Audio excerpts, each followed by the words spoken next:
So ನಮ್ಮ DTDM ಮತ್ತೆ DMCH ಹುಡುಗರಿಗೆ M&M ಸಬ್ಜೆಕ್ಟ್ ಇರ್ಬೋದು ಅಥವಾ ಸ್ಟ್ರೆಂತ್ ಆಫ್ ಮೆಟಲ್ ಸಬ್ಜೆಕ್ಟ್ ಇರ್ಬೋದು. ಸೊ ಆ ಒಂದು ಪಾಯಿಂಟ್ ಆಫ್ ವ್ಯೂಗೋಸ್ಕರ ಈಗ ನವೆಂಬರ್ ಡಿಸೆಂಬರ್ ಎಕ್ಸಾಮ್ ಏನಿದೆಲ್ಲ ಆ ಒಂದು ಪರ್ಪಸ್ಗೋಸ್ಕರ ನಾವು ಏನು ಮಾಡ್ತಿದ್ದೀವಿ ಅಂತಂದ್ರೆ ಇಂಪಾರ್ಟೆಂಟ್ ಟಾಪಿಕ್ಸ್ ಅನ್ನೆಲ್ಲ ಕವರ್ ಮಾಡ್ತಿದ್ವಿ. ಅಂದ್ರೆ ಎಕ್ಸಾಮಿನೇಷನ್ಸ್ಗೆ ಯಾವ್ದು ಕೇಳ್ತಾರೋ ಅದನ್ನು ಇವರು ಹುಡುಗರು ಫೋಕಸ್ ಮಾಡಿ ಅದನ್ನ ಕರೆಕ್ಟಾಗಿ ಓದ್ಕೊಳ್ಳಿ ಅಂತ ಆ ಒಂದು ನಿಟ್ಟಿನಲ್ಲಿ ಹುಡುಗರಿಗೆ ಏನ್ ಮಾಡ್ತಿದ್ವಿ ಅಂತಂದ್ರೆ ಸ್ಟ್ರೆಂತ್ ಆಫ್ ಮೆಟಲ್ ಸಬ್ಜೆಕ್ಟ್ ಅನ್ನು ನಾವು ಕವರ್ ಮಾಡ್ತಿದ್ವಿ. ಸೊ ಆಲ್ರೆಡಿ ನಾವು ನಿನ್ನೆ ಕ್ಲಾಸಸ್ ಎಲ್ಲ ಮಾಡಿದೀವಿ. ಸ್ಟ್ರೆಂತ್ ಆಫ್ ಮೆಟಲ್ ಅಲ್ಲಿ ನಿನ್ನೆ ಏನೇನು ಕಲ್ತೀವಿ ಅಂದ್ರೆ ಫೋರ್ಸ್ ಡೆಫಿನೇಷನ್ ಕಲ್ತೀವಿ, ಫೋರ್ಸ್ದು, ಆಮೇಲೆ ಕ್ಯಾರೆಕ್ಟರಿಸ್ಟಿಕ್ಸ್ ಎಲ್ಲ ಕಲ್ತಿದ್ವಿ, ಆಮೇಲೆ ಸಿಸ್ಟಮ್ ಆಫ್ ಫೋರ್ಸಸ್ ಇವತ್ತು ನಾವು ನಿನ್ನೆ ಜಸ್ಟ್ ಇಂಟ್ರೊಡಕ್ಷನ್ ಹೇಳಿದೆ. ಸೊ ಇವತ್ತು ಆ ಸಿಸ್ಟಮ್ ಆಫ್ ಫೋರ್ಸಸ್ ಬಗ್ಗೆ ನಾವು ಸ್ಟಾರ್ಟ್ ಮಾಡ್ತಿದ್ದೀನಿ. So system of force already ನಿಮ್ಗೆ ಹೇಳಿದ್ದೀನಿ. ಅದಕ್ಕಿಂತ ಮುಂಚೆ ಫೋರ್ಸ್ ಅಂದ್ರೆ ಏನು ಅದರ ಡೆಫಿನೇಷನ್ ಎಲ್ಲ ಕಲ್ತಿದ್ದೀರಿ. ಸೊ ಅದೆಲ್ಲ ರಿವೈಸ್ ಮಾಡ್ಕೊಳ್ರಿ, ಅಥವಾ ಏನಾದ್ರು ಗೊತ್ತಾಗಿಲ್ಲ ಅಂತಂದ್ರೆ ಮತ್ತೆ ವಿಡಿಯೋ ನೋಡ್ಕೊಳ್ರಿ, ನಿಮ್ಗೆ ಗೊತ್ತಾಗತ್ತೆ ಏನಂತೇಳಿ. ಸೊ ಸಿಸ್ಟಮ್ ಆಫ್ ಫೋರ್ಸಸ್ ಅಂತಲ್ಲಿ ನಿಮ್ಗೆ ಏನ್ ಹೇಳಿದೆ ನಾನು, ಸೊ ಒಂದು ಪಾಯಿಂಟ್ ಅಲ್ಲಿ ಒಂದೇ ಒಂದು ಫೋರ್ಸ್ ಆಕ್ಟ್ ಆದ್ರೆ ಅದಕ್ಕೆ ನಾವು ಫೋರ್ಸ್ ಅಂತ ಕರಿತೀವಿ, ಆರ್ ಸಿಂಗಲ್ ಫೋರ್ಸ್ ಅಂತ ಕರಿತೀವಿ. ಸೊ ಅದೇ ಒಂದು ಪಾಯಿಂಟ್ ಅಲ್ಲಿ ನಂಬರ್ ಆಫ್ ಫೋರ್ಸಸ್ ಆಕ್ಟ್ ಆಯ್ತು, ಓಕೆನಾ. ನಂಬರ್ ಆಫ್ ಫೋರ್ಸಸ್ ಆಕ್ಟ್ ಆಗಿ ಅದ ಡೈರೆಕ್ಷನ್ ತಗೊಂಡ್ತಂದ್ರೆ ಅದಕ್ಕೆ ನಾವ್ ಏನ್ ಕರಿತೀವಿ ಅಂತಂದ್ರೆ ಸಿಸ್ಟಮ್ ಆಫ್ ಫೋರ್ಸ್ ಅಂತ ಕರಿತೀವಿ. ಸಿಸ್ಟಮ್ ಆಫ್ ಫೋರ್ಸ್ ಅಂತ ಕರಿತೀವಿ. ಅದು ಸೇಮ್ ಪ್ಲೇನ್ ಅಲ್ಲಿ ಇರ್ಬೋದು ಅಥವಾ ಸೇಮ್ ಪಾಯಿಂಟ್ ಅಲ್ಲಿ ಇರ್ಬೋದು, same plane or same point, ಓಕೆನಾ.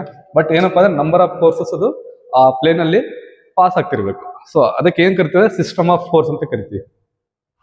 ಸಿಸ್ಟಮ್ ಆಫ್ ಫೋರ್ಸ್ ಅಂದ್ರೆ number of forces can be act in the same plane or same directions or same point, that you can say it is a system of forces, right. So ಇದರಲ್ಲಿ ನಾವು ಏನ್ ಮಾಡಿದ್ದೇವೆ ಅಂತಂದ್ರೆ what are the types of system of forces. So there are two types of, categorized into two types. One is the coplanar, second one is the non-coplanar. Non-coplanar, right? Coplanar ಮತ್ತೆ non-coplanar. So coplanar forces ಅಂತಂದ್ರೆ ಏನು? So ಯಾವ್ದು forces 2 dimensions ನಲ್ಲಿ act ಆಗುತ್ತೋ ಅದಕ್ಕೆ ನಾವು ಕೋಪ್ಲೇನರ್ force ಅಂತ ಕರಿತೀವಿ, ರೈಟ್. ಸೊ ಯಾವ್ದು ಫೋರ್ಸ್ 3 ಡೈಮೆನ್ಷನ್ ಅಲ್ಲಿ ಆಕ್ಟ್ ಆಗುತ್ತೋ ಅದಕ್ಕೆ ನಾವ್ ಏನ್ ಕರಿತೀವಿ, ನಾನ್ ಕೋಪ್ಲೇನರ್ ಫೋರ್ಸಸ್ ಅಂತ ಕರಿತೀವಿ. ಅಂದ್ರೆ ಪ್ಲೇನ್ ಅಲ್ಲಿ, for example it is a plane or it is a body. So ಈ ಒಂದು ಪ್ಲೇನ್ ಅಲ್ಲಿ 1 force, 2 force and 3 forces. You can say it is x direction force, and you can say it is a y direction force, you can say it is a z direction of forces. But it is a plane. In the plane it can be acting that forces. So that you can say it is a non-coplanar forces. And coplanar forces ಅಂತಂದ್ರೆ it is indicated by 2 forces. So ಎರಡು force ಅಲ್ಲಿ ಏನ್ act ಆಗುತ್ತೋ ಅದು x ಇರ್ಬೋದು and y ಇರ್ಬೋದು, ಓಕೆನಾ.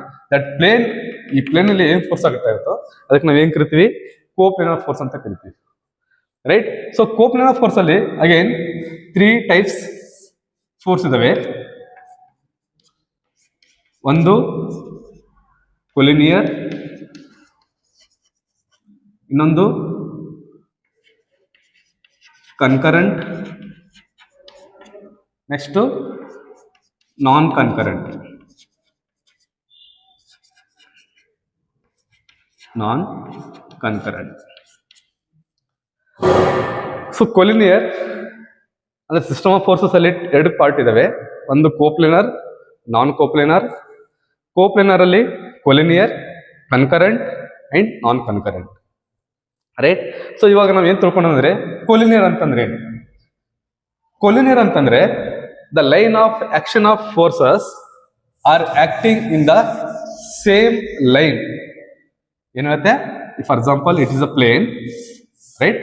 So this plane, in that point the forces are acting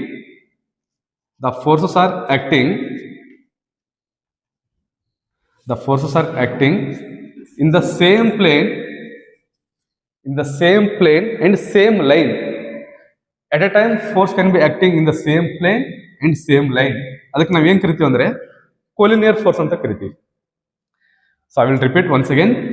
system of forces ಅಲ್ಲಿ coplanar forces, that is 2D forces. So coplanar force ಅಲ್ಲಿ again 3 types: collinear, concurrent and non concurrent. So coplanar force ಅಲ್ಲಿ collinear ಅಂತಂದ್ರೆ in the plane same force ಅಲ್ಲಿ, same line ಅಲ್ಲಿ same force act ಆಗೋದು, ಒಂದೇ line ಅಲ್ಲಿ force act ಆಗೋದು. ಅದಕ್ಕೆ ನಾವ್ ಏನ್ ಕರಿತೀವಿ ಅಂದ್ರೆ ಕೊಲಿನಿಯರ್ ಫೋರ್ಸ್ ಅಂತ ಕರಿತೀವಿ. I hope it is understand. Collinear force ಅಂತಂದ್ರೆ it is a number of forces. As I said, number of forces. As I said, it is a number of forces are acting in the same line. That you can say it is a collinear forces. I hope it is understand. And concurrent force ಅಂತಂದ್ರೆ it is the same plane. It is the same plane. Either it is x plane ಇರಬಹುದು or y plane ಇರಬಹುದು. In the same, sorry, x axis ಇರಬಹುದು, y axis ಇರಬಹುದು. In the same plane, in the point, any kind of point, in the one point, the number of forces can be pass. The number of forces can be pass. In the common point, in the plane, in the common point, the number of forces can be pass. That force you can say it is a concurrent force. Concurrent is nothing but it is a point. It is a mass of point or it is a shape of the point. ಯಾವುದೋ ಒಂದು point ಅಲ್ಲಿ number of forces act ಆಗತ್ತಂತಂದ್ರೆ ಅದಕ್ಕೆ ನಾವ್ ಏನ್ ಕರಿತೀವಿ? Concurrent force ಅಂತ ಕರಿತೀವಿ. Right? Concurrent force ಅಂತ ಕರಿತೀವಿ. ಸೊ ಕೊಲಿನರ್ ಅರ್ಥ ಆಯ್ತು, ಕನ್ಕರೆಂಟ್ ಅರ್ಥ ಆಯ್ತು. ಇವಾಗ non concurrent. So non concurrent ಅಂತಂದ್ರೆ same as it is a reverse of concurrent. So concurrent ಅಲ್ಲಿ ಒಂದೇ ಪಾಯಿಂಟ್ ಅಲ್ಲಿ ನಂಬರ್ ಆಫ್ ಫೋರ್ಸ್ ಆಕ್ಟ್ ಆಗುತ್ತೆ. ಬಟ್ ಇಲ್ಲಿ same plane but different point. In the same plane different point in different directions. Different point F1, F2, F3 and F4. I hope it is understand by seeing the figure. Collinear ಅಲ್ಲಿ same plane same line ಅಲ್ಲಿ force ಆಗ್ತದಕ್ಕೆ ಏನ್ ಕರಿತೀವಿ? Collinear force ಅಂತ ಕರಿತೀವಿ.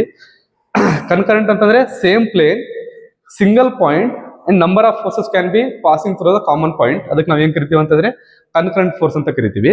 Then non concurrent ಅಂತಂದ್ರೆ same plane different point ಅಲ್ಲಿ different force ಏನ್ ಆಕ್ಟ್ ಆಗತ್ತಲ್ಲ ಅದಕ್ಕೆ ನಾವ್ ಏನ್ ಕರಿತೀವಿ ಅಂದ್ರೆ ನಾನ್ ಕನ್ಕರೆಂಟ್ ಫೋರ್ಸ್ ಅಂತ ಕರಿತೀವಿ. I hope it is understand every one.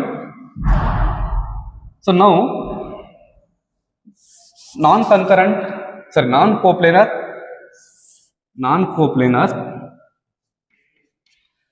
there are two types of forces. So concurrent ಅಲ್ಲಿ and non concurrent. Concurrent non coplanar force ಅಲ್ಲಿ concurrent ಅಂತಂದ್ರೆ single point but different planes. For example ನಮಗೆ 3D plane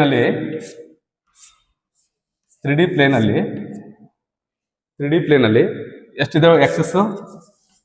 X axis, Y axis and Z axis. ಓಕೆನಾ? So ಈ ಒಂದು point ಅಲ್ಲಿ ನಮಗೆ particular plane ಅಂತ ಇರಲ್ಲ. ನಂಬರ್ ಆಫ್ ಪ್ಲೇನ್ಸ್ ಅಲ್ಲಿ ನಮಗೆ ಫೋರ್ಸ್ ಮೂವ್ಮೆಂಟ್ ಆಗುತ್ತೆ. ಅದಕ್ಕೆ ನಾವ್ ಏನ್ ಕರಿತೀವಿ ಅಂದ್ರೆ ಕನ್ಕರೆಂಟ್ ಫೋರ್ಸ್ ಅಂತ ಕರಿತೀವಿ. Not only single plane, there are number of planes ಅಲ್ಲಿ ಅಥವಾ 3 ಪ್ಲೇನ್ಸ್ ಅಲ್ಲಿ ನಮಗೆ ಫೋರ್ಸ್ ಪಾಸ್ ಆಗ್ಬೋದು ಆ ಒಂದು ಪಾಯಿಂಟ್ ಮುಖಾಂತರ. ಅದಕ್ಕೆ ನಾವ್ ಏನ್ ಕರಿತೀವಿ ಅಂದ್ರೆ ಕನ್ಕರೆಂಟ್ ಫೋರ್ಸ್ ಅಂತ ಕರಿತೀವಿ. ನಾನ್ ಕನ್ಕರೆಂಟ್ ಅಂದ್ರೆ ನಾಟ್ ಓನ್ಲಿ ಸಿಂಗಲ್ ಪಾಯಿಂಟ್, ಅದು ಬೇರೆ ಪಾಯಿಂಟ್ ಅಲ್ಲಿ ಕೂಡ ನಮಗೆ ಫೋರ್ಸ್ ಪಾಸ್ ಆಗ್ಬೋದು. ಬೇರೆ ಪ್ಲೇನು ಬೇರೆ ಪಾಯಿಂಟ್, ಬೇರೆ ಪಾಯಿಂಟ್ ಅಲ್ಲಿ ನಮಗೆ ಫೋರ್ಸ್ ಏನಾಗತ್ತೆ? ಪಾಸ್ ಆಗತ್ತೆ. ಓಕೆನಾ? ಅದಕ್ಕೆ ನಾವ್ ಏನ್ ಕರಿತೀವಿ ಅಂದ್ರೆ ನಾನ್ ಕನ್ಕರೆಂಟ್ ನಾನ್ ಕೋಪ್ಲೇನರ್ ಫೋರ್ಸ್ ಅಂತ ಕರಿತೀವಿ. I hope it is understand. System of forces ಬಗ್ಗೆ ನೀವು ತಿಳ್ಕೊಂಡಿರೋ ತಪ್ಕೊಂಡಿದ್ದೀನಿ. ವಿತ್ ಡೆಫಿನೇಷನ್ ಆಯ್ತು, ಆಮೇಲೆ ಟೈಪ್ಸ್ ಆಯ್ತು. Thank you.